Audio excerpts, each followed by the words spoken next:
Hey everybody, and welcome to a special Halloween episode of Cinema Heroes. I'm Justin Speck. I'm Jay Stu. And today we're talking about It Chapter 2, released in 2019, directed by Andy Muschietti, written by Gary Dauberman from the novel It by Stephen King, and starring quite the list of people here: Jessica Chastain, James McAvoy, Bill Hader, Isaiah Mustafa, Jay Ryan, James Ransone, Andy Bean, and Bill Skarsgård as Pennywise, and of course all the child actors from the first film come back in this one in flashbacks. Yeah. This is the second half of the It novel, I guess. It's kind of interesting. The novel jumps back and forth. Mm-hmm. But so for the first movie, they decided to just focus on the kids, and so this is the adult story. Although they do there's quite a few flashbacks with the kids. Yes. I saw this in the theater pretty much opening weekend, I'm pretty sure, because I loved the first It. I wanted to go back and listen to our episode to see what rating I gave it, because I can't remember, but I'm pretty sure I gave it top marks. And I'm curious to know what you thought of it when your first impression of it, Stu. Yeah, like you, I was very excited for this movie because I loved the first one. And I was not disappointed. Okay. I good. very much enjoy this movie just as much as I enjoyed the first one. That being said, I do think that the first one is objectively better. Yeah. However, this is some of the most fun that I've had with a horror movie. So yeah, I really like this movie. Yeah, I should also point out that I am a huge fan of the book. I read the book before either movie came out. It had been, I've read a lot of Stephen King books. I've got them all over here, which is why I kind of pointed that way. But I still have, I think, 20 something that I haven't read. So I was going to read it anyway, but I think the movies had been, or the first movie had been announced. And so I think I was like, okay, it's time to read it because I need to read it before the movie comes out. I love the book with the exception of the crazy weird ending that everybody kind of knows about. Yeah. But the first movie I thought was amazing. Super excited for this one because I was really excited to see the grown up counterpart scenes and everything. I didn't dislike it necessarily, but I did walk out of the theater feeling a little disappointed. And I don't really know why. I can't really remember what the reason was. There were probably maybe the book was a little bit more fresh in my mind. I don't know, because I read it back in 2016, so I can't imagine it was that fresh in my mind. But I think there were scenes that I was looking forward to that they changed or they cut out or something. My friend who I saw it with, like, as soon as it ended, he turned to me and he goes, "That was awesome." And I was like, all right, cool. Well, I'm glad you liked it. But I walked away being like, I didn't dislike it. I just was like, it wasn't as good as the first one. That's kind of how I felt. Watching it yesterday, though, I had a ball. I like I would say maybe my only criticism at the moment is just it's a little long. It doesn't quite feel like 2 hours and 49 minutes, but it drags maybe just for a little bit. But overall, like it's got pretty good pacing.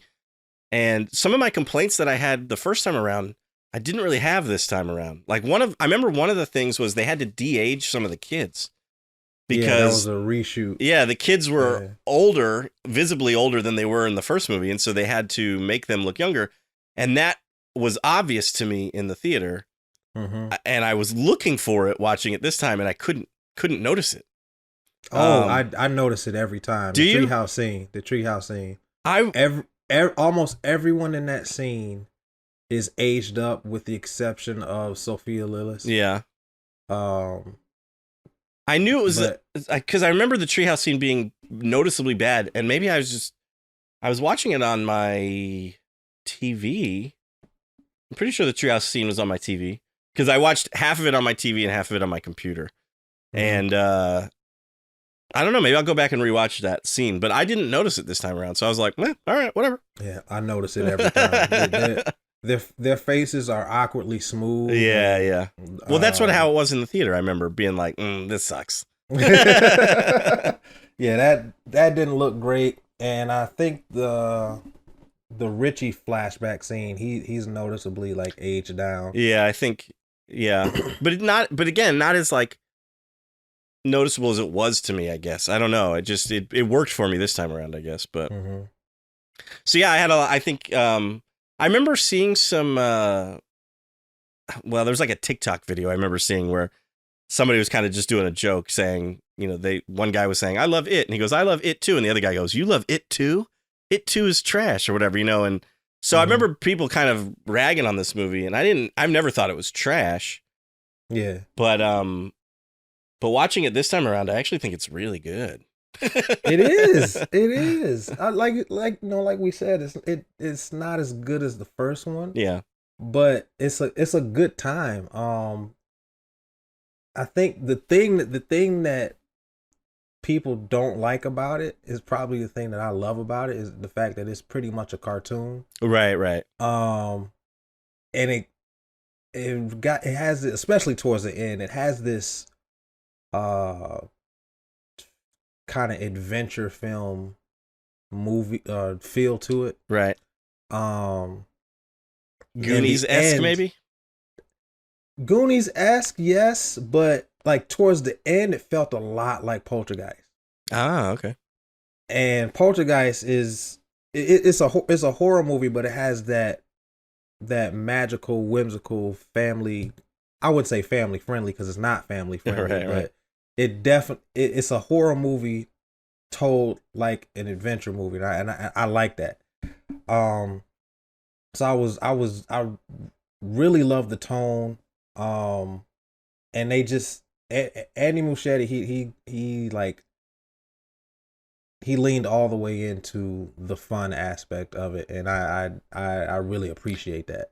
That was one of the notes. It's interesting that you said cartoon, because that was one of the notes I wrote. I wrote, question for Stu. What do you think of the scary people with the oversized features? So like the old woman and the leper, they have like, the old woman especially, she's got like this giant lanky body, but like her head is huge with the big eyes and the big mouth. Yeah. It's very kind of almost cartoony.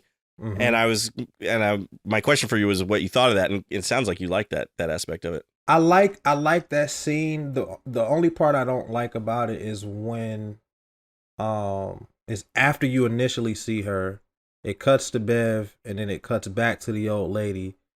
The CG looks a little off the second time, but when she comes out of the shadows, like it's terrifying. Right? Yeah.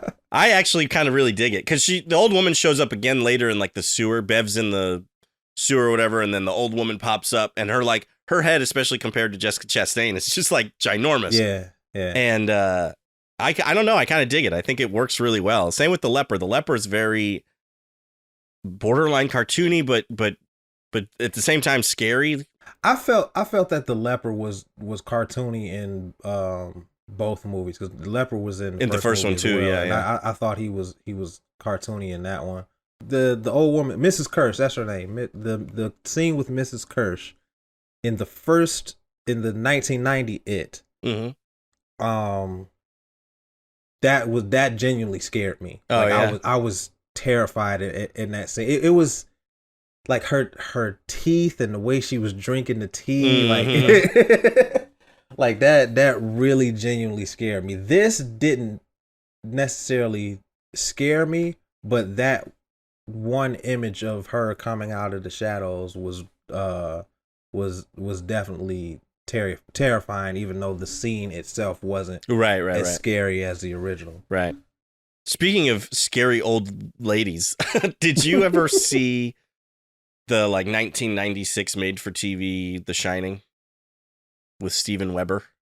Once, and I don't remember it much. I have it on DVD. I'm glad I bought it on DVD, because actually it is nowhere near as good as the Jack Nicholson Stanley Kubrick Shining. Like, that is a great horror film, but it's just, it's not a very great adaptation of the book. Yeah. This one was written by Stephen King, so it's a great adaptation of the book, but it's just not as good. Right. But the lady in 217 or whatever it is, I think it's 237 in the Kubrick movie, but I think in the book it's 217.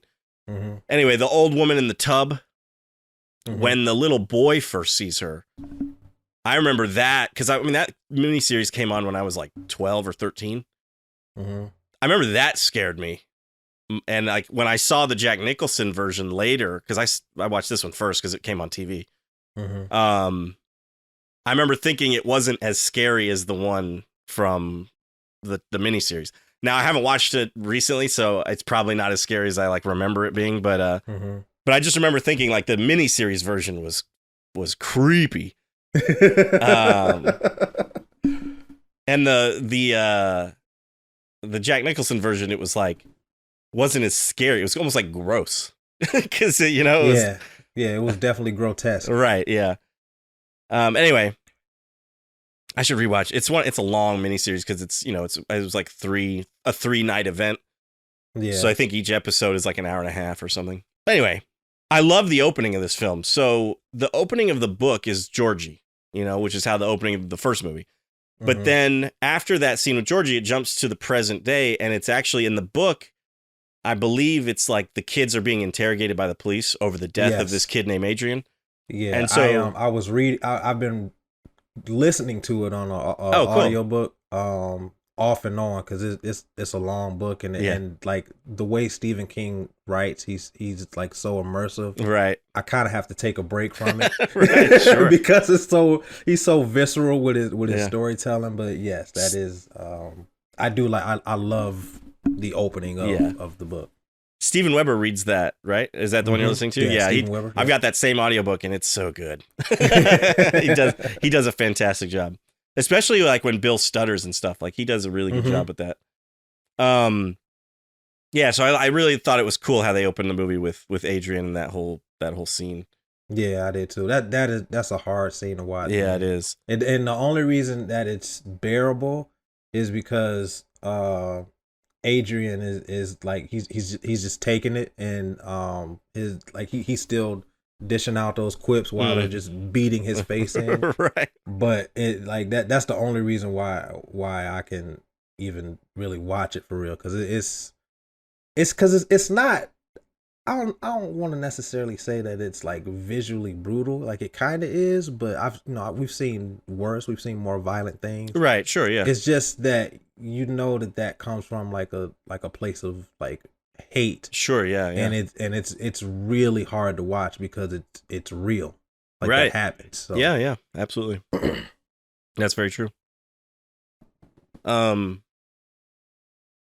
Let's talk about the actors real quick for a second. So I think this movie did one of the best jobs, if not the best job, of casting adult actors who not only are perfect for the role, but look just like their child counterpart. I like 98% agree. Yeah. And the only reason I don't give it 100% is because the adult cast doesn't have quite the chemistry that the kids have. Really? They're fine, but the kids have that movie magic to them. Yes, they do. Like they really feel like they're friends. They really feel like they've known each other for a long time. That's true.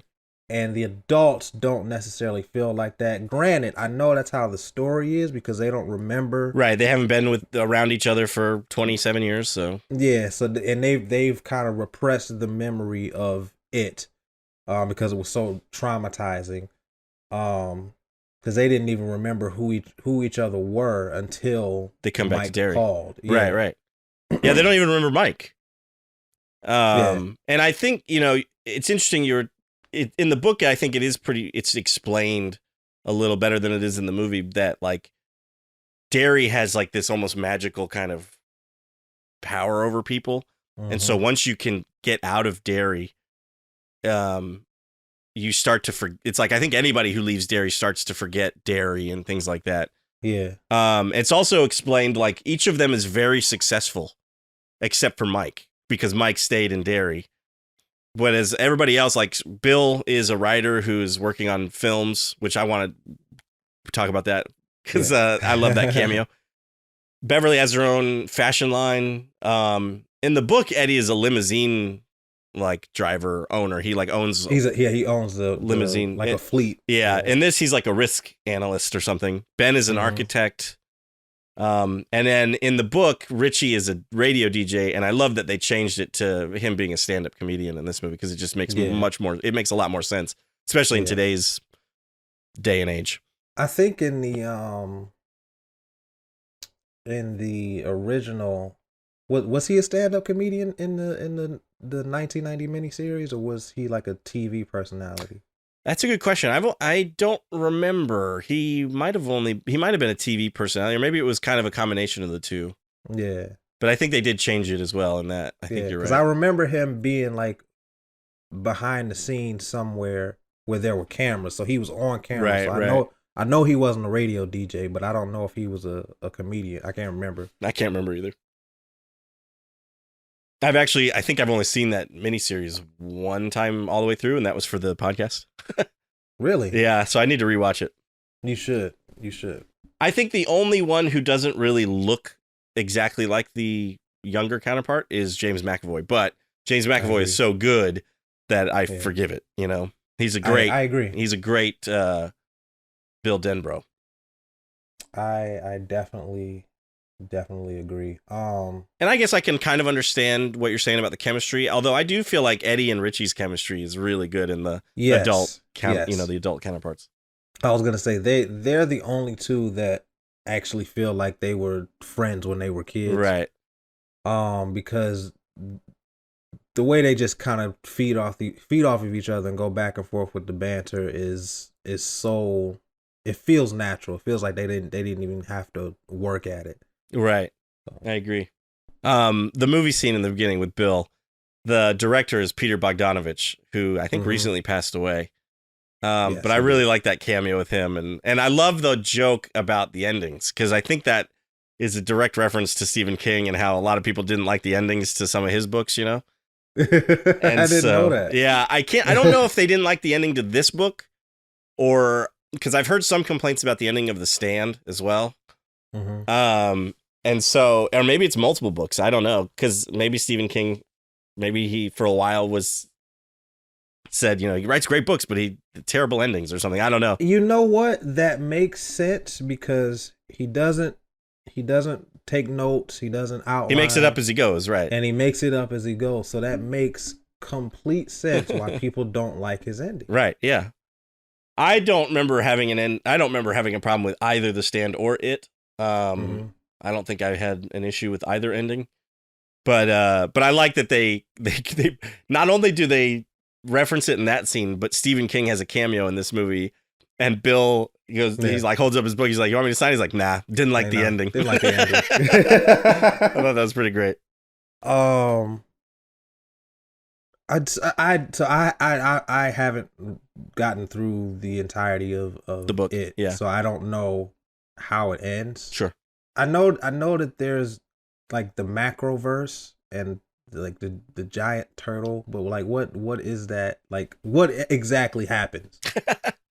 Well, it's been 6 years since I've read the book, so I don't remember exactly. I feel like they obviously cut out the whole turtle thing in the movie, and I remember it turns into like a giant spider type being, and they do the ritual of Chud. But I don't really recall what is different from the movie version versus the book version. Okay. Because in the book the ritual actually works, right? I think so, yeah. In this one it does. They do it, but it doesn't work. Right. And the ritual of Chud in the book is described as like it's like so weird. You have to like hook your tongue to the monster's tongue, and it's something else. It's like it's a super. I remember. It's one of those things that sounds so dumb, but like only Stephen King can make it sound good on the page, you know. And Stephen King at the time, I'm pretty sure was doing cocaine and whatnot, and so that probably factors into it a little bit. But. Yeah. I was watching the first one, and I not to talk too much about the first one, but I did have this question for you. Okay. Um, and this may be in the book because I haven't finished it. I'm only in like chapter 3. Um, but it seems like in the first one that it was alluded to uh that Henry sexually assaulted Beverly. Mm, Did that happen? Bowers. Yeah, Uh, I don't remember either. because people think that her and Henry did something in the first movie. Um, Mm, because I think that's why did those bullies call her a slut. right. Yeah. Yeah. And then she says she kissed one guy. She said it was nice. But then when they get to the rock fight scene, and Henry mentions, all you got to do is ask nicely like I did. She looks awkward. So I think maybe they had a thing going on, and he Hmm. took it too far. Maybe. Yeah. I I don't know. watching It this was movie made me want to reread the book, even though it is yeah, a giant book to read. Um, so I don't recall. It's been too long. I don't yeah. know. Speaking of books, one of my all-time favorite. So The Stand and It are probably like my top 2 Stephen King books. But number Mhm. 3 is more of a recent one called 11/22/63.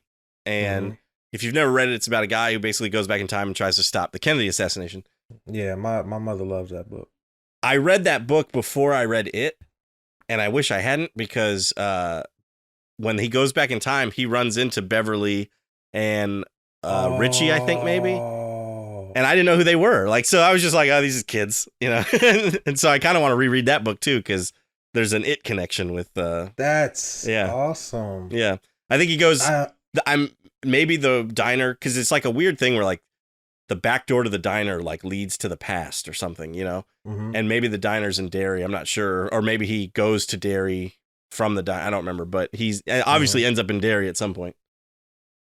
There is there's a show on Hulu that I started watching, but I hadn't finished. I only watched the first episode. I really need to restart it. I think it's Castle Castle Rock. Rock, yeah, yeah, Yeah, it's like set in like a Stephen King like yeah. It's not universe. it's Like not that's based on that's anything, but it's kind of there's a lot of Stephen King Easter eggs.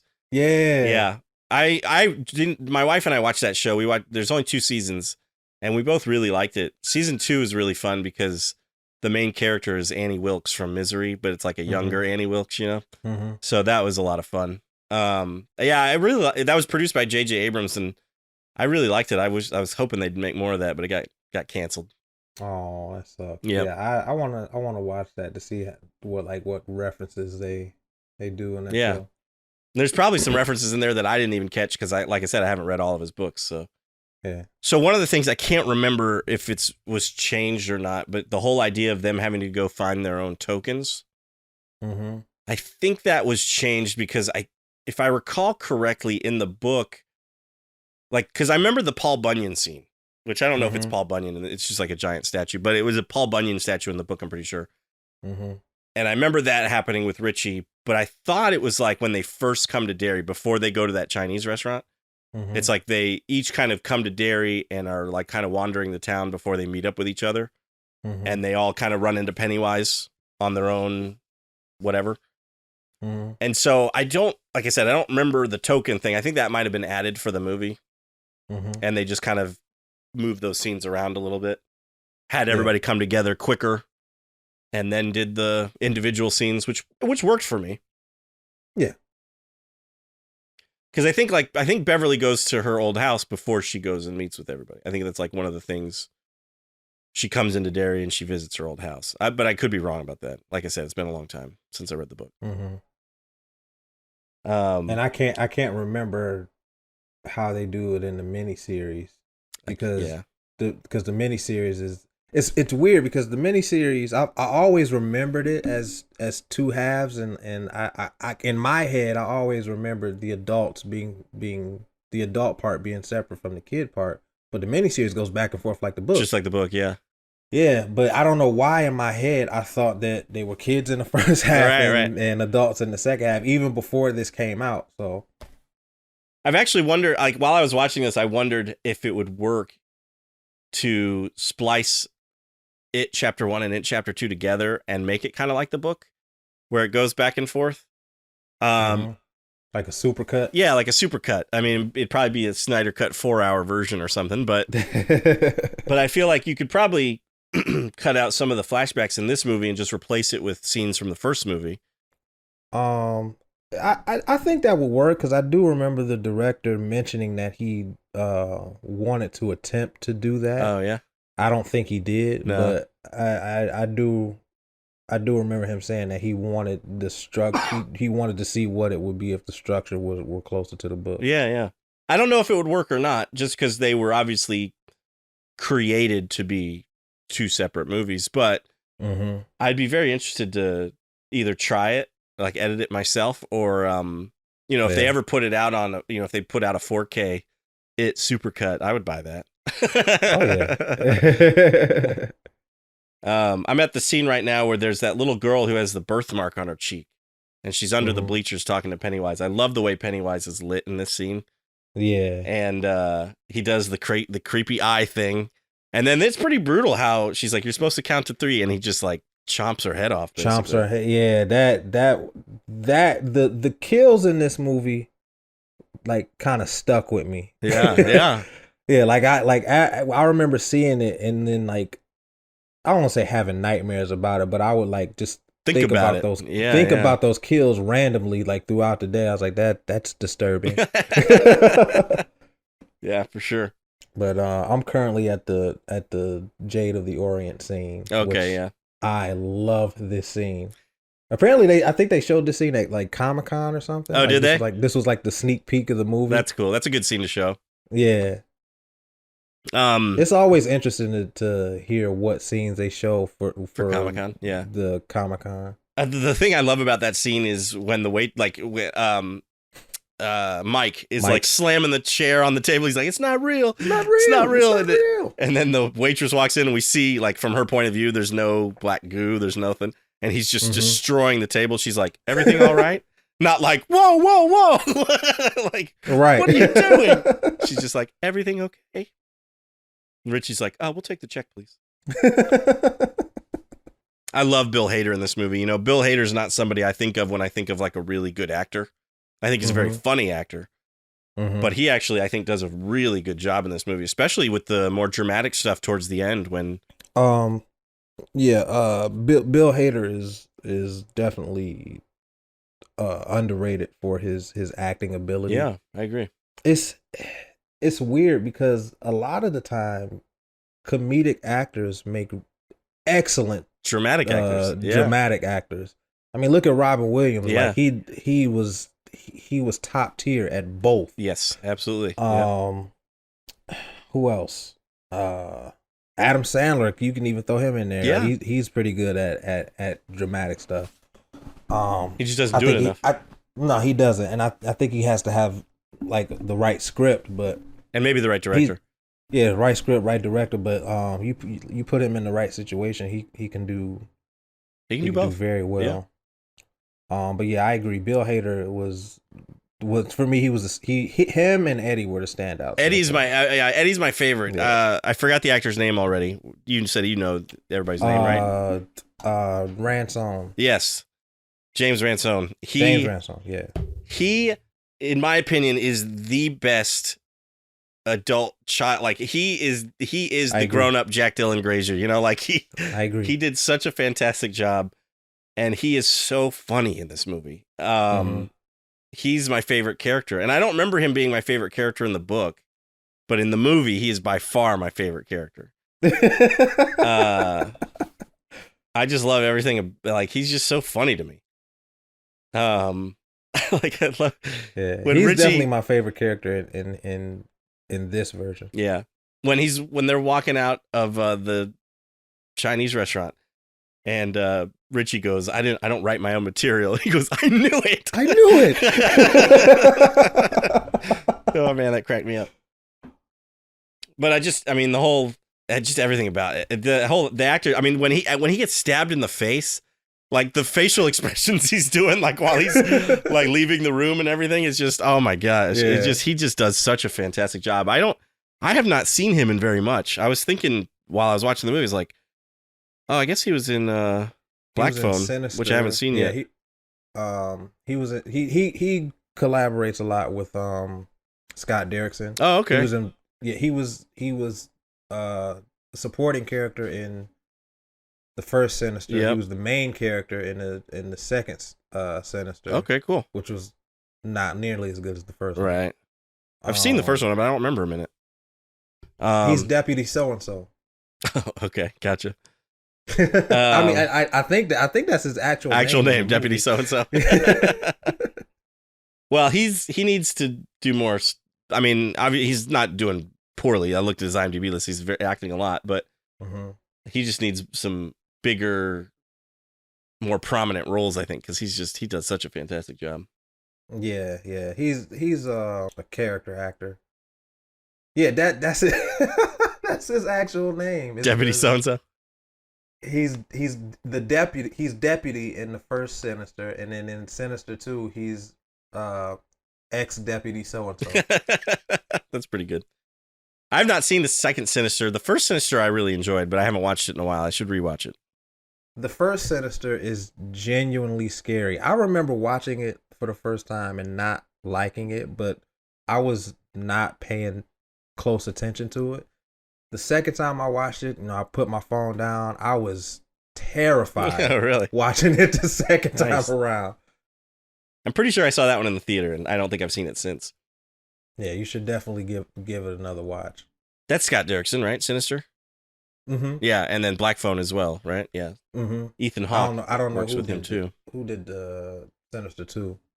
Yeah, this Jade of the Orient scene is crazy. Yeah. You got the floating heads in the fish tank and the little bug baby. Yeah, the bug baby thing is creepy, dude. The eyeball, I like the eyeball that comes out. Yeah.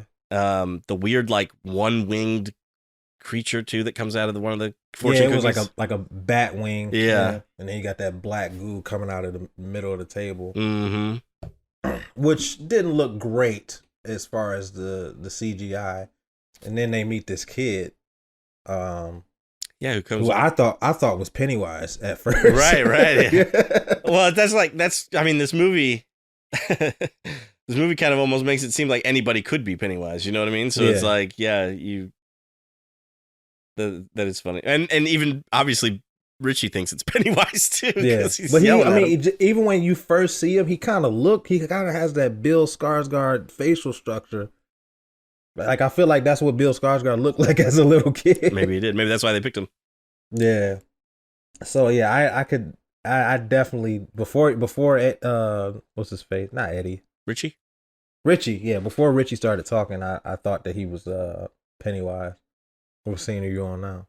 It's the scene where Mike Hanlon drugs Bill and then shows him the ritual. The ritual of Chud. It kind of it's got like the weird. I mean, I like the animation in that scene, but it's a kind of a bizarre scene. It doesn't really tell you much other than, I guess, Pennywise is essentially an alien that landed on this earth a long time ago.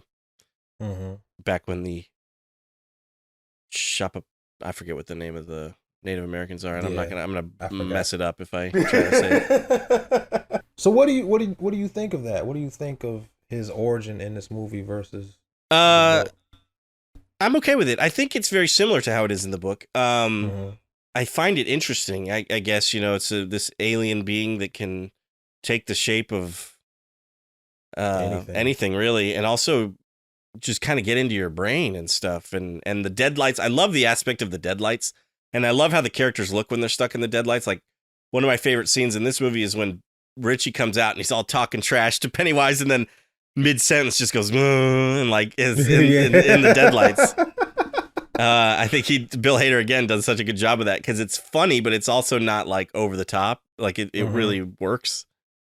I thought it was a bit over the top. Did you really? I did think that it worked, but like just his limbs are just like flailing.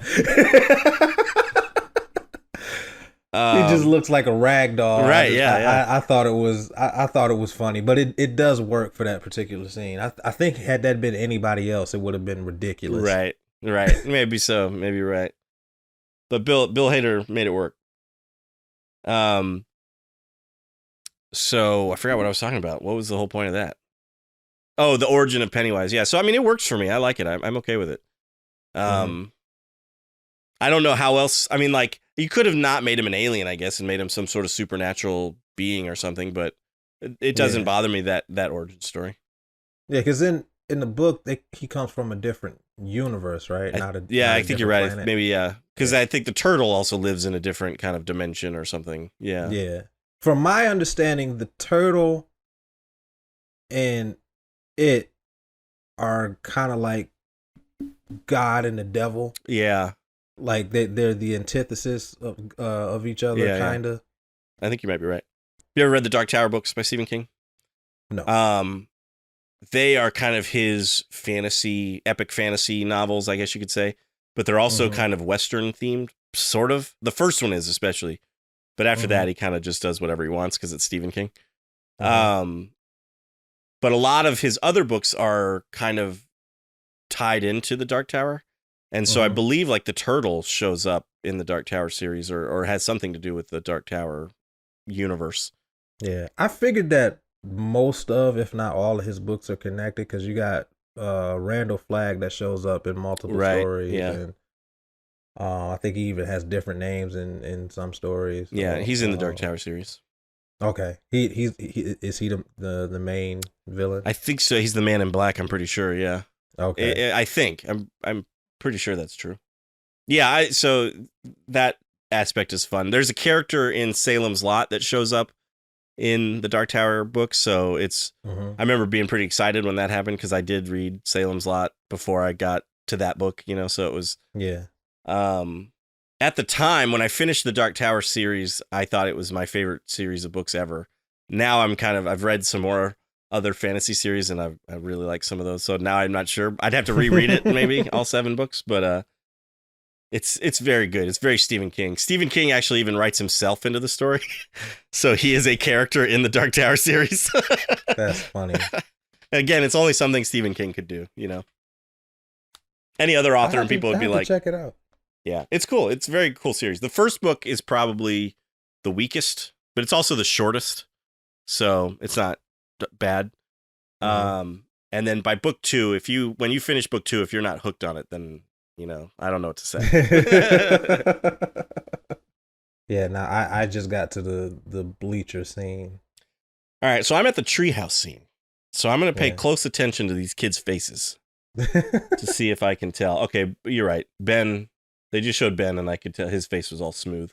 I remember Richie looked really bad. He lost weight. The actor lost weight, and they had to like kind of make him plump him up in the digitally. Yeah. Because I mean, he was still kind of chubby. Yeah, but he wasn't nearly as chubby as he was in the first movie. So they had to make him a little bit more round. Right. It's still watching it on my TV doesn't look bad, but it's not bad. It's just noticeable. Noticeable. Yeah. What do you think about Henry, grown up Henry? So actually, that's what. Okay. One of the things I love about Stephen King's books is like he always has the main villain, which in this is Pennywise, but then he always has like a secondary villain that's in this book he's influenced by Pennywise, but he's like the bully. There's always like a bully character or like a secondary kind of villain. And I think I love that about Stephen King. And so I do love that, like, I think he's fine in the movie. I mean, he's not used very much. He also gets stabbed like in the heart and is fine. But I like that they've all come to Derry to battle Pennywise, and then they also have to deal with Henry Bowers trying to kill them at the same time. Yeah. So I like Henry Bowers. I mean, I don't like the character, but I like that he is in the movie. What do you think about him? I prefer the kid Henry over adult Henry. Yeah. I think adult Henry was doing a little bit too much as far as his right. performance. Yeah. But he's also being influenced by Pennywise, I guess. Maybe you can maybe factor that into the performance a little bit, maybe. Yeah, but like even in the 1990 miniseries, that grown up Henry definitely felt like he had been through a traumatic experience. This Henry, I don't know. He definitely seems mentally ill. Yeah, but I don't know. He feels kind of hokey. He feels like a little cartoonish. A caricature of somebody with a mental illness. I could buy that. I didn't really care for that.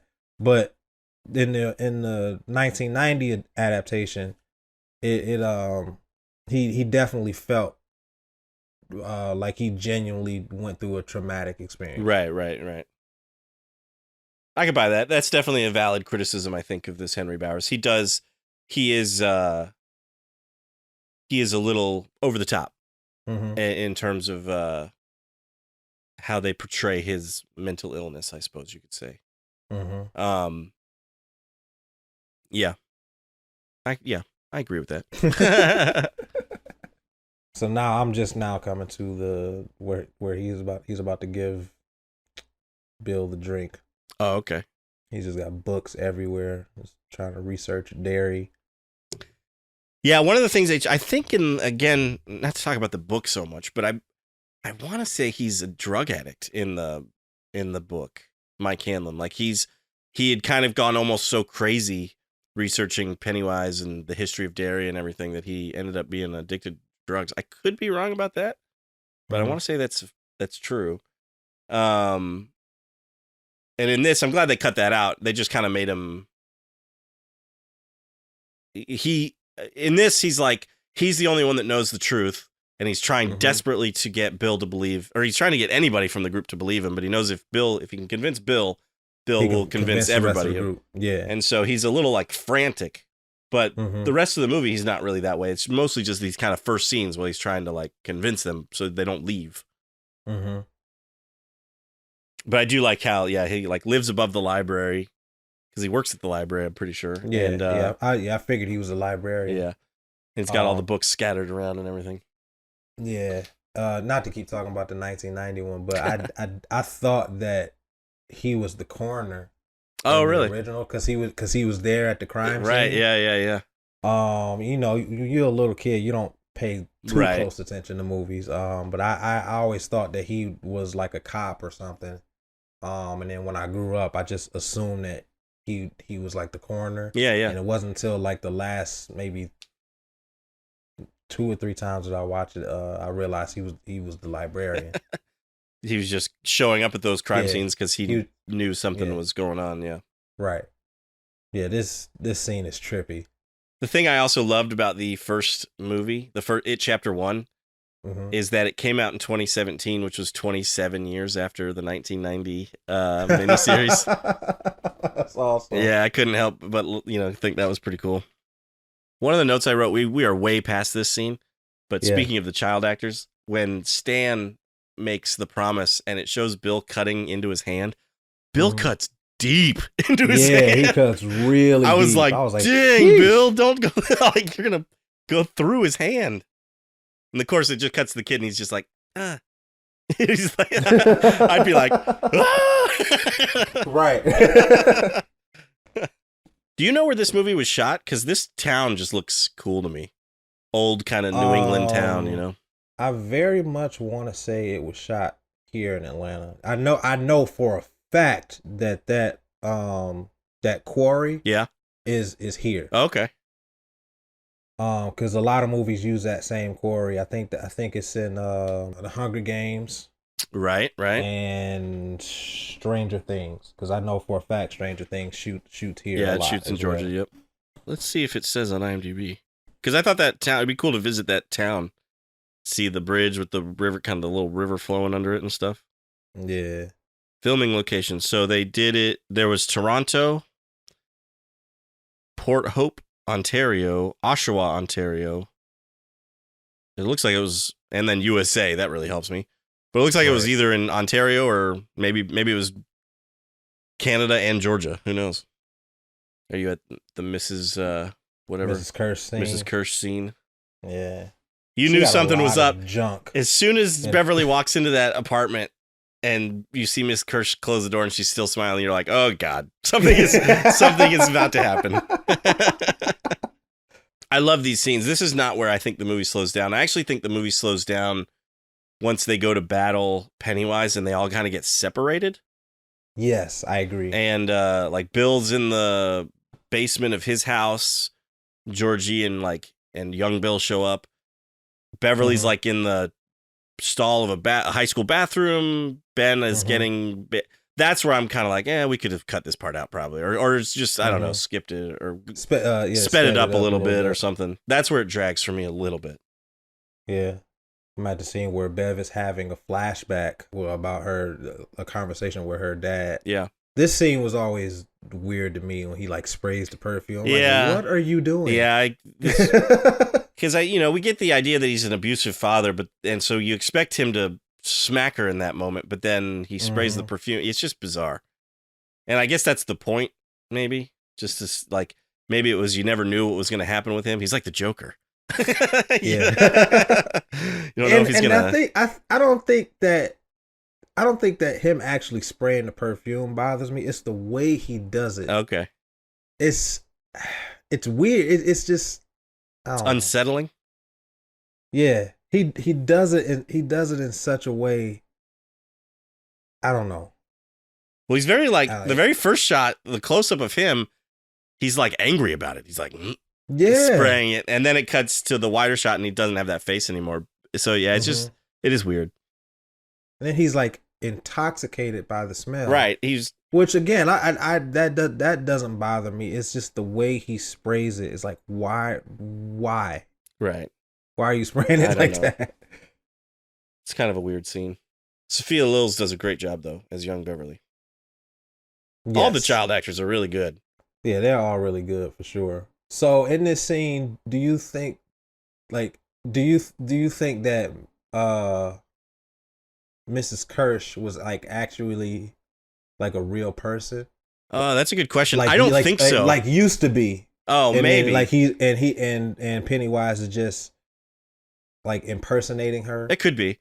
I got the impression though, because after Beverly runs out of the house and she looks back, the house is it's abandoned. Yeah, and so I don't think anybody was actually there. But whether or not he was Pennywise was basing it on somebody, that could be. It could be that it could be that Mrs. Kirsch lived there after her dad actually died. Yeah. And then maybe she herself died in that apartment or something, and Pennywise just kind of took her form. Because you see the picture of her and her father, which they hint that is the actual Pennywise the dancing clown. Right. Sorry, she just the old lady just like walked away real. Yeah. From at the end of the hall. Yeah. She does like almost like a weird dance out of the and she is sweating profusely. Yeah. And she's got like she you see like her skin is kind of like decomposing almost under her like she's a dead body. Yeah. But yeah, I assume that Mrs. Kirsch and her father were real people at some point. Maybe he was actually the Pennywise, the original Pennywise. The human Pennywise the dancing clown. Yeah, and then it saw that Pennywise persona and just took it on for itself. Yeah. Because he was like, I can scare kids easily at being a clown. Right. Or get them to trust me a little easier by being a clown. Yeah. I definitely could see that. I think that you might be 100% correct on that. Because I do think, it is hinted at, like you said in this scene, that there, her dad was the original dancing clown. And so I could see, number one, Pennywise murdering both of them, but the original Pennywise and Mrs. Kirsch later, and taking the Pennywise persona. And I love when he's like when Bill Skarsgård is putting on the Pennywise makeup. Yeah. He's just giving that A1 performance. Yeah. Like, oh my goodness. Yeah, I mean, his performance is. Sorry, this just saw the old lady walking by naked in the kitchen. It's just, his performance as Pennywise is so good, and there are times I was thinking about it watching watching it this time around, like towards the end when they're all the adults are in the its lair, and he shows up and he's talking to them. He's doing such like it's kind of an over the top voice and everything. And I wonder if he felt so stupid talking that way, like on, I mean, maybe not, maybe he's I mean, obviously you want to give the best performance and it doesn't matter what people think. And as an actor, you kind of have to kind of block that out. But I wonder, if he's just like, I'm doing this ridiculous voice in front of these like amazing actors in front of me, like I would think that he's pretty comfortable doing it because he is I don't really like using this term because all actors are this, but he's a character actor. Right. So he tends to play obscure roles. Or roles that are completely different from the last role. Right. So I think he's pretty used to making himself look ridiculous in front of other people. Well, that's probably true. Yeah. And I think it's one of those things where just like slices his face. Oh man. Yeah.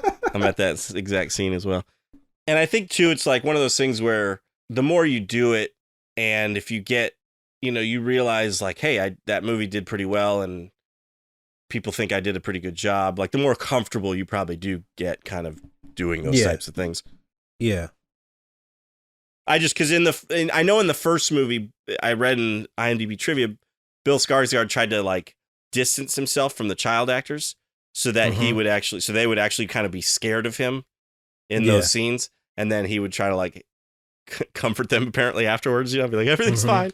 But in this one, he said he didn't have to do that with the adult actors. And so he got to spend more time with them and everything. And so I wondered if, I just am curious. I'd love to talk to him and just be like, did you ever feel like just ridiculous? Like, on set at times, and see what he says, Yeah. Okay. So what do you think about the Richie subtext? I'm fine with it. I actually I think it adds a kind of a interesting element to Richie's story, How do you feel about the Richie subtext? In this individual movie, just by itself, it doesn't bother me. In conjunction with the other movie, it does kind of feel left field. Okay. Because I don't know if there were enough clues to allude to that subtext.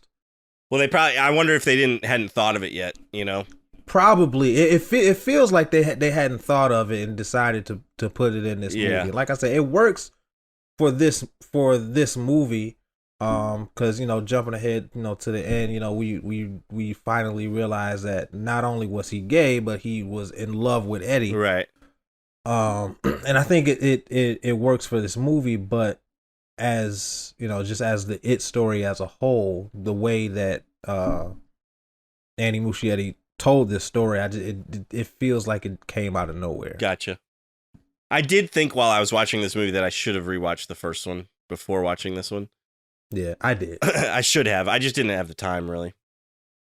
I love both of these movies, so I'm always looking for an excuse to watch them.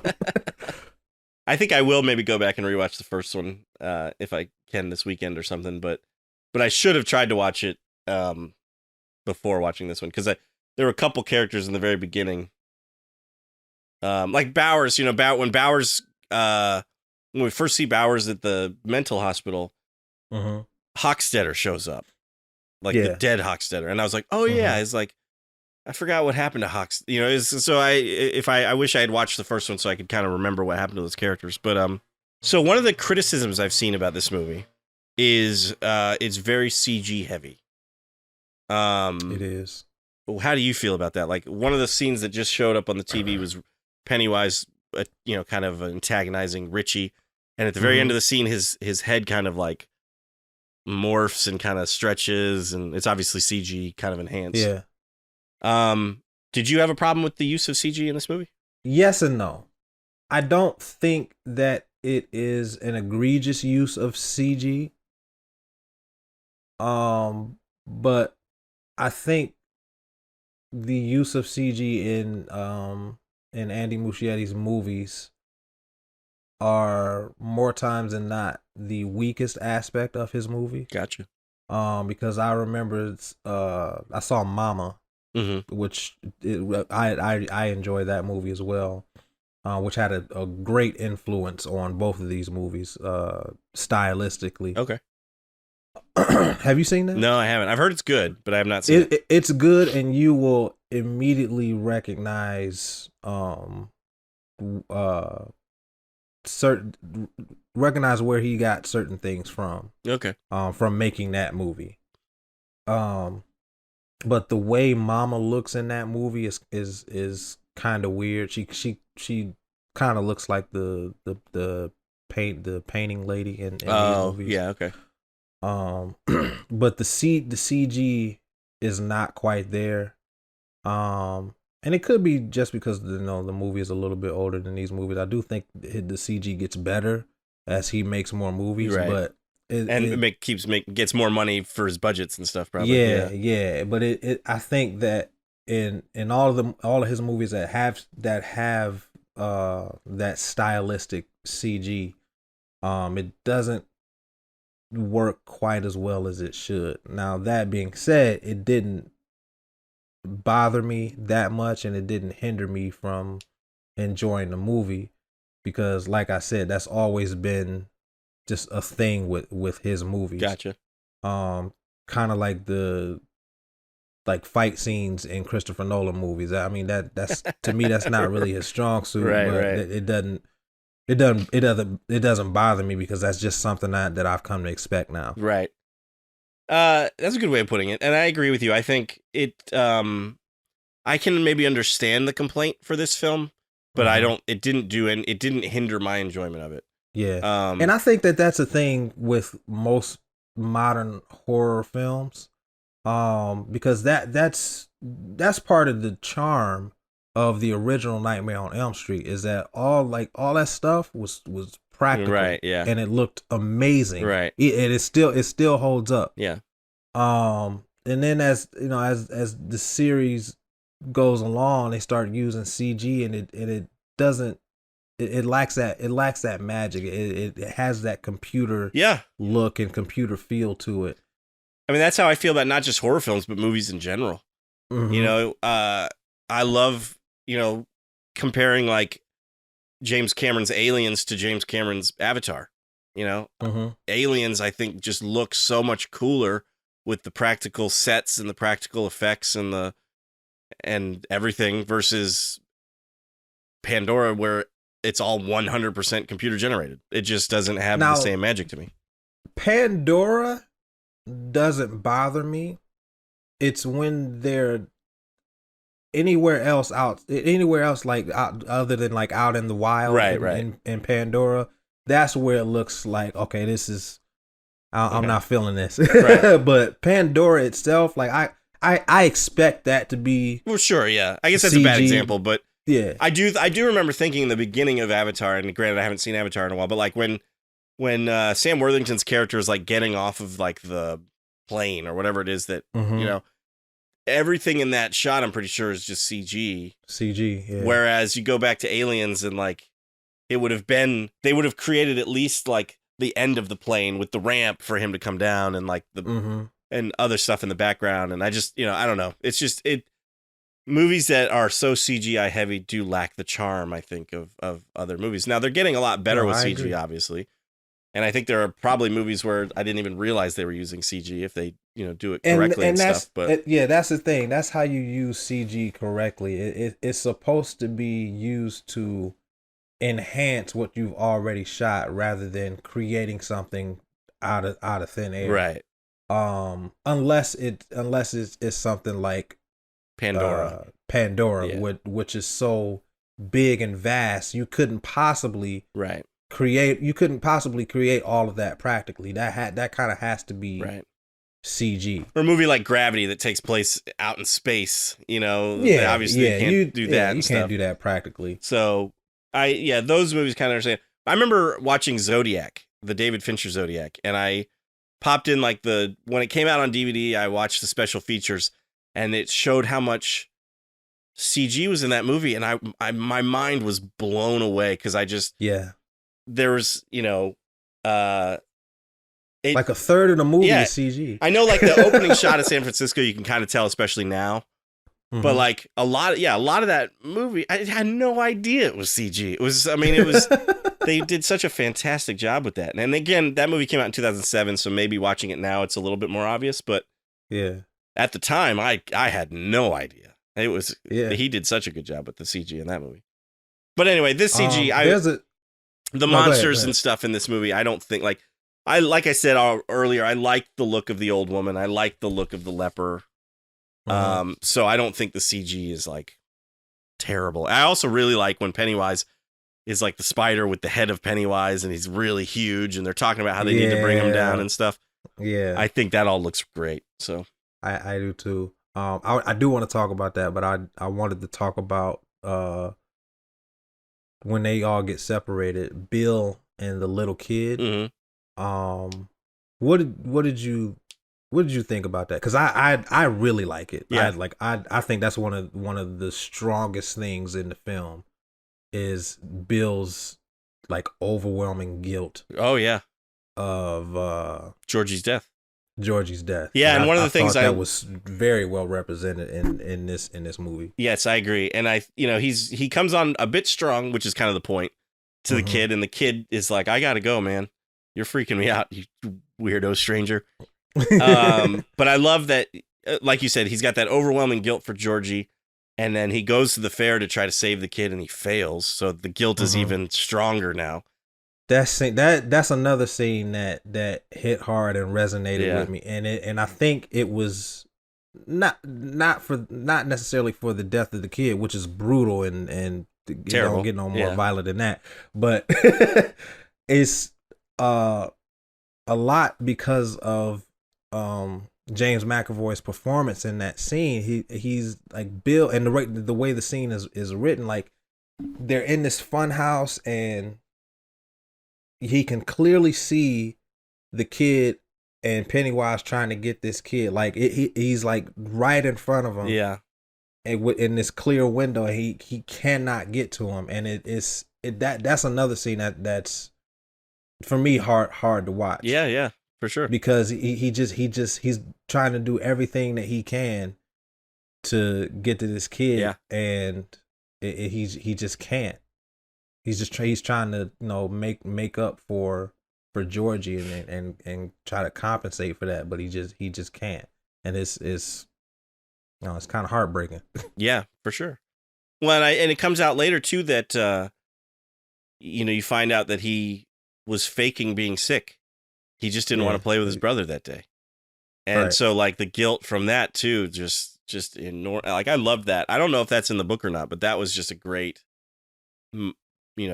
added kind of character piece for Bill, just to finally admit, like, I wasn't actually sick. I just didn't want to play with you, and it's kind of heartbreaking, really.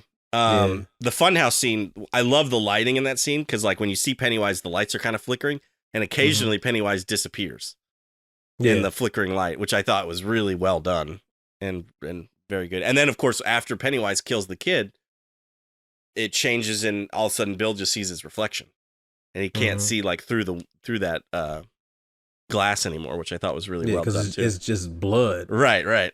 Now this is a scene that feels a little cartoony. When Ben is talking to Bev. Yeah, flashback. We think it's a flashback. Yeah. I guess maybe it is a flashback, but Pennywise was there, I guess. Because it's the same thing with Eddie. Eddie goes to the pharmacy, and that's a flashback where the leper comes out, and he ends up leaving his mom. Fun fact, by the way, the mom also plays grown-up Eddie's wife. Yes. The same actress, which I thought was kind of smart. But yeah, all of these scenes take place when they were separated for that summer. Oh, that's right. Okay. So is Ben in summer school then? I guess so. Yeah, because why would he be in school? Yeah, why would he in be summer? sitting in class? I mean, the school looks empty. Yeah, why Yeah, would why he would he be be in summer? sitting in class? I mean, the school looks empty, Yeah, there's clearly nobody but there. so I don't really understand, but maybe he was in summer school. Yeah, he had to be. But yeah, in this scene, you can tell that the actor uh got taller Oh yeah. and lost a little bit of weight. His face is a lot more thinner and not quite as round. Um, and I kind of don't like how uh when Bev's head is on fire. Yeah. Um, I don't like how it kind of just floats on her body when she's running down the hall. Right. The head itself looks amazing, but the head on the body Doesn't quite looks work. it looks like it's not there. I gotcha. So let's talk about the ritual of Chud. They all get their tokens. They all go their separate ways through Derry, have their experiences with Pennywise, get their tokens, and they come and they place it into this thing. I don't know what that is. The Native American, like, almost looks like a pot or something, kind of. But Yeah. and they light it on fire. I love that there's the interaction between Eddie and Richie about, that's never going to burn. That was like 1,000,000 years to burn, And then, like, I think Mike throws in a rock or something, and Eddie goes, "That's not going to burn either." He's just like... But I like that. It's not the point. Right. What I really like about the scene is that it doesn't work. And then we find out that Mike knew that it didn't work for the Native Americans either. And then they all get pissed at Mike, and so I thought that was brilliant. Yeah, I thought that was really smart too. Yeah. And so then he they purposely left that part out of the story just so they could bring them together. Mm-hmm. Yeah.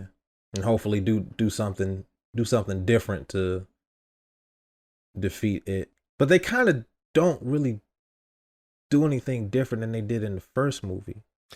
Not really, other than and so that's why I can't remember the ending of the book. Like, I wish I could remember what they did differently in the book, and I don't remember. Mm-hmm.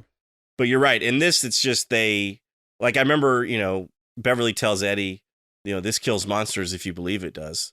And that's basically what it is. It's just they have to believe that they can kill it, and then they can. But they did that in the first movie. Right? And it did. He went away. They defeated him, but they didn't kill him. Right. So what was different about this time that he died? Like he literally like disintegrated in front of their eyes. So I think he is definitively dead. Yeah, I think he is too. Is it just the fact that they were no longer scared of him? Is it kind of a Freddy Krueger type thing? Like, he has no power if you're not afraid of him? That's what I thought, but weren't they not afraid of him in the I don't know. I assume they were maybe. I don't know. Can't again. I should have watched the first one again, but I didn't. I don't know. I mean, I would think that they're all. I mean, they're clearly still afraid of him as adults, so maybe they kind of got over it a little bit, but they were still in the back. Like, they weren't officially like not afraid. You know what I mean? I don't know. Is that making any sort of sense? Yeah. They were brave enough to fight him, but they weren't necessarily not afraid of him. Yeah. I don't know. I guess that kind of makes sense. Like, the first one maybe kind of the first time they defeat him possibly represents the suppression of trauma. Right. And not really dealing with it, and whereas this could possibly represent actually dealing with the trauma. Yeah, that could be. Yeah, that's a good point. Or maybe that's just wishful thinking. No, I like it. I think that's. I mean, that makes sense to me, so I like it. The deadlights look so cool. Yeah, they do. Especially when they come down and they got all that like black smoke, and it looks amazing. It does look really, really cool. So those 3 deadlights, that is basically it, right? Yes. Like, that is like the true form of it, perhaps, those 3 deadlights? It's the closest. So I remember reading somewhere that the true form of it is inconceivable. Oh, okay. And so when I can't remember if it was the deadlights or the giant spider, but one of those forms, it's probably the deadlights, but one of those forms is the truest form of it that the human mind could possibly conceive. I got you. Because I remember in the 1990 adaptation, it turned into a giant spider, but inside the spider was the deadlights. Mm-hmm. So yeah, I think the true form, or at least what we can conceive, is the deadlights. But then I don't know, where would the giant spider come into play? Because I think I also read that was the true form as well. The true form as well. I feel like the true form that we can see, because the true form we can't is inconceivable, right? Yeah, because I think maybe it was Stephen King or somebody else who was analyzing the book said that like you would like die of fright if you saw if you ever saw it. Yeah. I think that sounds about right. I feel like the spider, I remember the spider being like, it's, I guess not, like you said, not its true form, but like what we would see as its true form.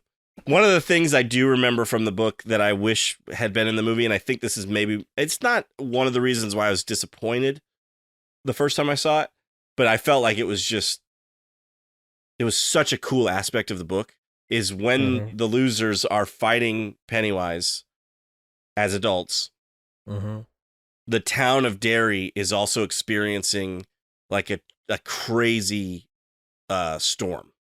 And so like a really heavy storm to the point where like almost like an earthquake type thing. Like it's rain, it's thundering, lightning and everything, but like foundations of buildings are like shifting and stuff like that. Like it was like their battle was like affecting Derry. Was epic. Yeah. And so I remember just thinking it was so cool in the book how he did that, and I kind of wish they had put that in the movie. Yeah, that's a letdown. Yeah. I would have liked to have seen that. But I don't, watching it this time around, I didn't necessarily miss it. But at the same time, I do just, that was such a cool aspect of the book. Because they didn't do it in the miniseries either, in the 1990 miniseries. No. And granted, they didn't have the budget. That was a TV thing. And so it didn't surprise me, but I think I remember wanting to see it in this movie and it didn't happen. And this is part of the movie where, so we just found out that the ritual of Chud didn't work, and they're being separated. And this is kind of where the movie drags a little bit for me. A little bit. Not bad. It. Yeah. We're at the part of the movie that drags for me is after they defeat it. Like the prologue stuff. Yeah, was a little too long. Epilogue, you would say, actually. But yeah, epilogue. Yeah, the epilogue stuff was a little too long. They could have cut out that part where they like walk up to the shop and see their reflections. Kids, it was a nice shot, but it was unnecessary. Right.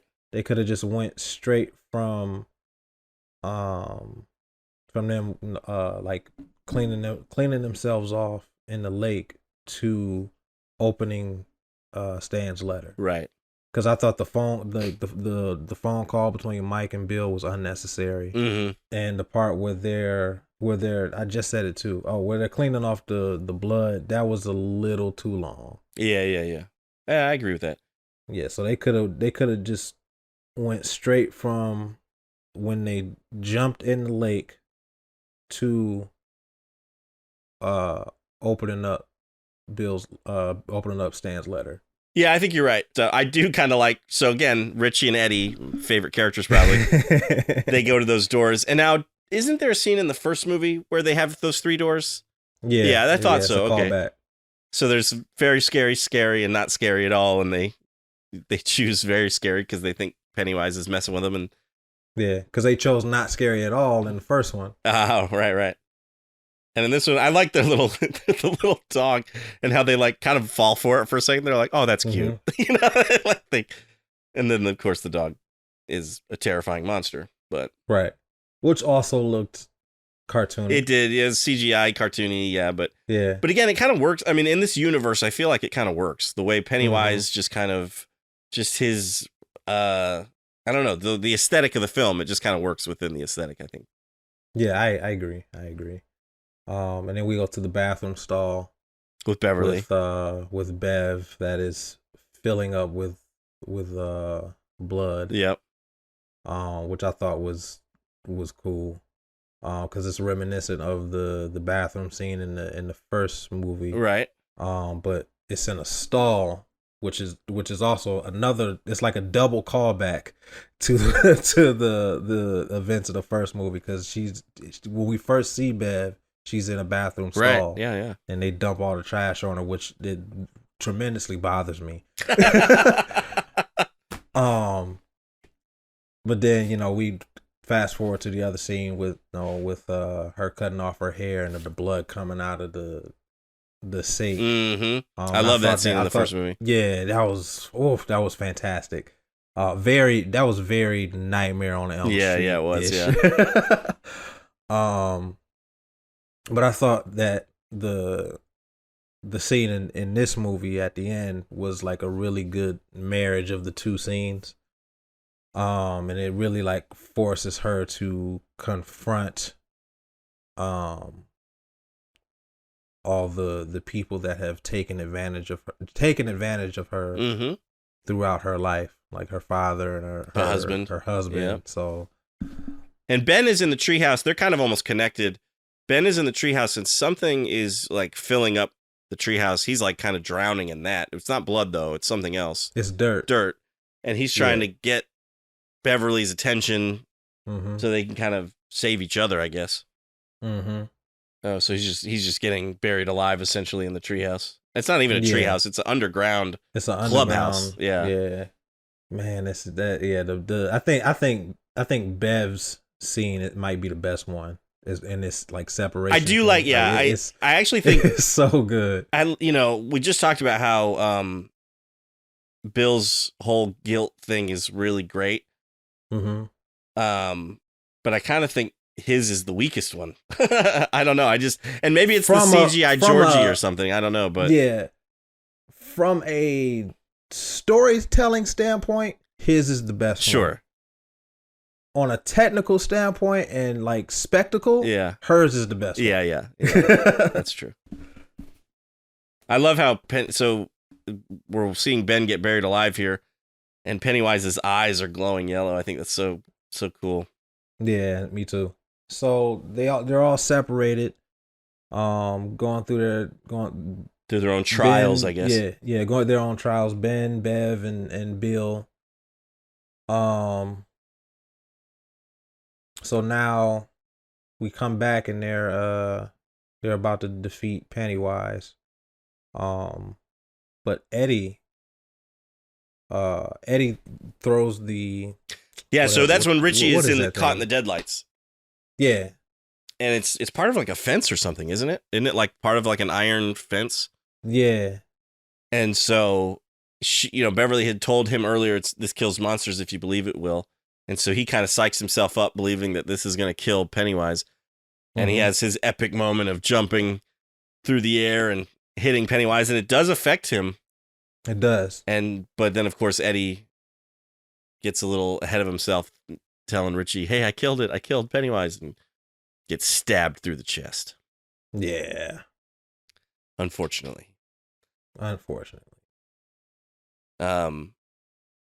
I do think his death was more effective in this movie than it was in the miniseries original adaptation.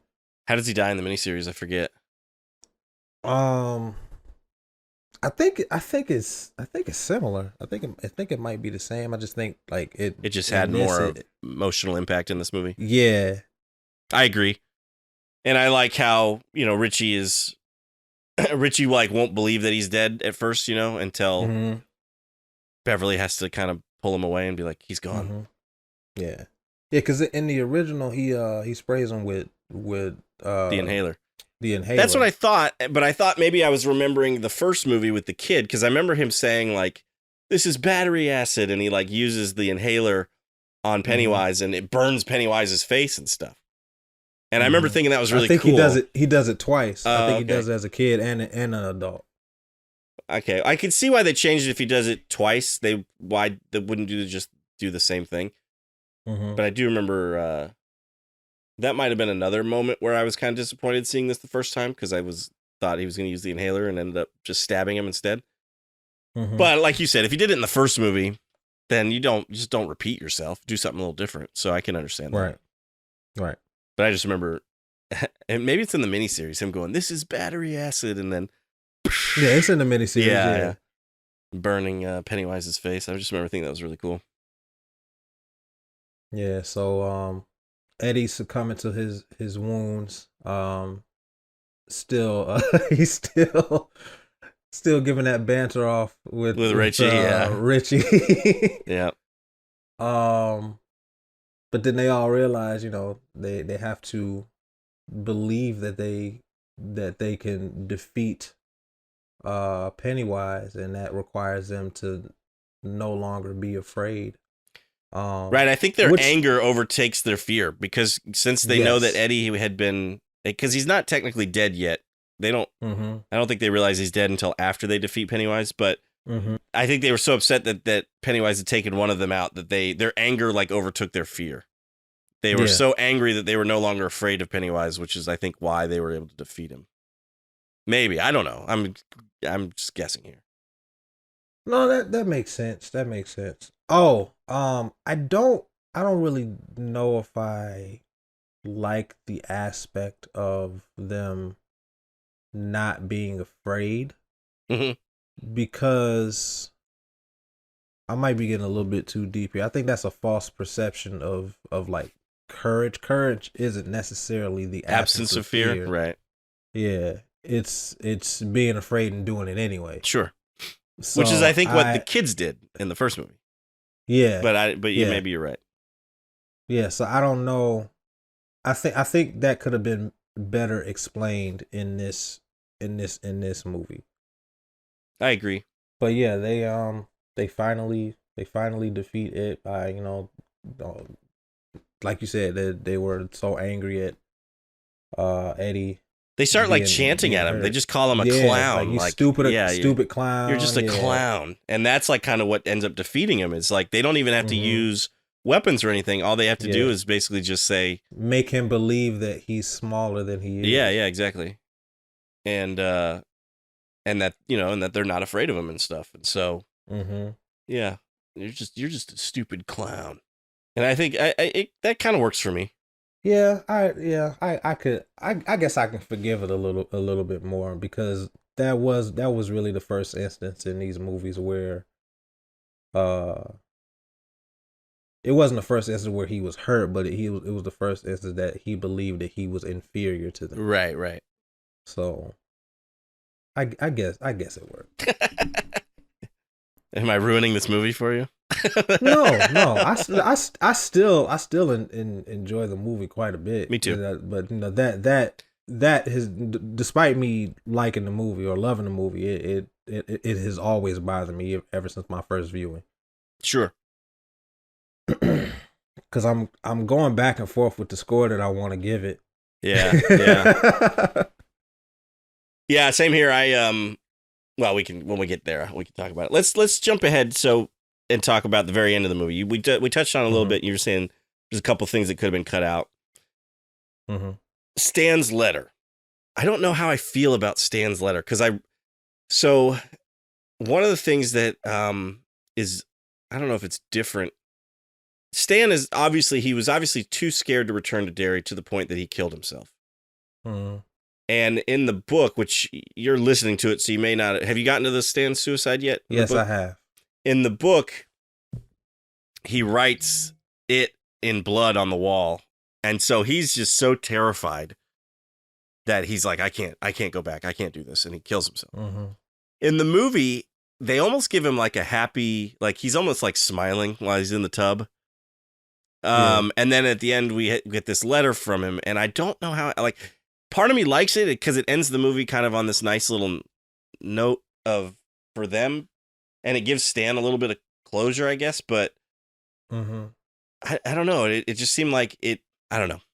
It seemed like I liked it better, and I think maybe it works more in the book too because it's very early in the book. We don't know what has happened to the kids yet and everything, and so Stan being so terrified to return to Derry that he just can't do it has a little bit more impact, I guess, in the book than it does in the movie where we've already seen Stan's journey. And so I do think maybe in the movie it kind of works to have the suicide note, or the letter, because they had gone through this thing together as children, and it puts a nice little ribbon on the movie, I guess. But I don't know. There's part of me that didn't like it when I first saw it. I like it. Yeah, like I like it a lot. I like it because it's different from the book and the 1990 adaptation, because the original is more fear based. Yeah. This one has more emotion to it. And it presents Stan's suicide not as a cowardly move, but as a sacrifice. Right. Because he said, it's not gonna work unless we're all in it together. Right. And he says, like, I'm gonna, once we confront him, I'm gonna be too scared to go through with it. So I'm just gonna take myself remove myself from the board, so I don't mess it up. And I think which I liked. It works. I think, like I said, I think it works in the context of these two movies, because, like I said, we've seen Stan's journey. But I think in the book it works better him doing it the cowardly way, because it's just it makes us, as if you're reading the book and you don't know what's going on, this guy kills himself because he's too scared to go back to Derry. That's our introduction to Stan. Right. Is him, exactly. Him killing himself. And so you go, okay, something is in Derry is so terrifying that this guy would rather kill himself than go back to Derry.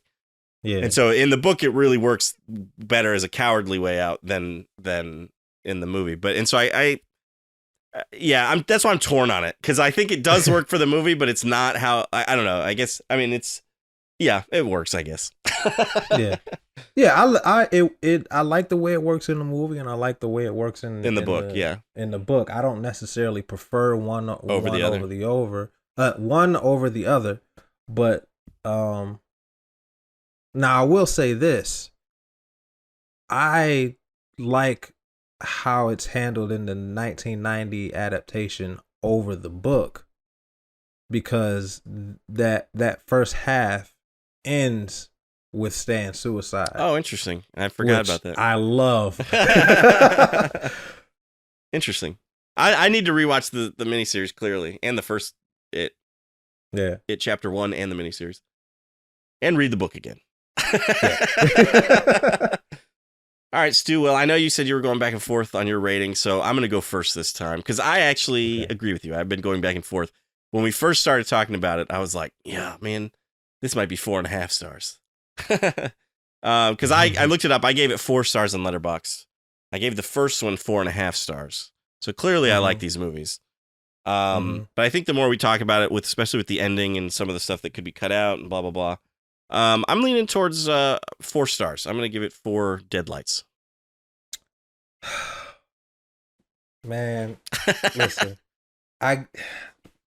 I'll start by saying this. I love this movie. I love both of these movies equally. I love this one just as much as I love the first one. And I want to be fair. Okay. Go with your gut, man. Give it what you want to give it. Cause I'm kind of having the same feeling that I felt with Eternals. Cause I don't want my love for this movie to cloud my judgment. Sure. But I don't know. And I'm going back and forth, because I think I'm gonna stick with a 4 out of 5. Okay. because I was tempted to give it a 3.5. Oh, okay. But Even lower. A strong 3.5. Yeah. But I think I'm gonna stick with 4 out of 5 because even though this movie does some things that I don't quite care for, mainly how they tie it up, how they end it. Because we we discussed the whole like fear aspect, and some of the CGI is a little spotty. But I don't think it's quite enough to warrant taking it down that half a star, because like I said, a lot of the things that people dislike about this movie I love. So I love the adventure cartoony I do too aspect of it. It makes it a very fun movie, and I think that was very much on purpose. And like I said at the beginning, I love how the director like completely leans into that, especially as the movie progresses, and by the time we get to the third act, he leans into it all the way, and I really think it works. So I think I'm gonna stick with 4 out of 5 red balloons. Nice. Yeah, I think it. Yeah. I mean, I'm right there with you, man. I think it deserves praise, even if it does have some flaws. I think it's a solid. Like I said, I really enjoyed watching it this time around. Like, I didn't really have a whole lot of issues with it until maybe we started talking about it and trying to kind of explain how Pennywise gets killed and everything. But watching it, I had a lot of fun watching it. So yeah, I think it deserves 4 out of 5. I think sounds just about right. Yeah. Well, we'd love to know what you think about It Chapter 2. You can always let us know at cinemaheroes.com. Twitter, Instagram, the handles are at cinemaheroes. You can also leave a comment down below if you're watching this on YouTube. And if you are watching on YouTube, give this video a thumbs up. Subscribe to the channel if you haven't already. And I think that about wraps it up for this episode, though. I'm Justin Speck. I'm Jay Stu. As always, thanks for listening. Thanks for subscribing.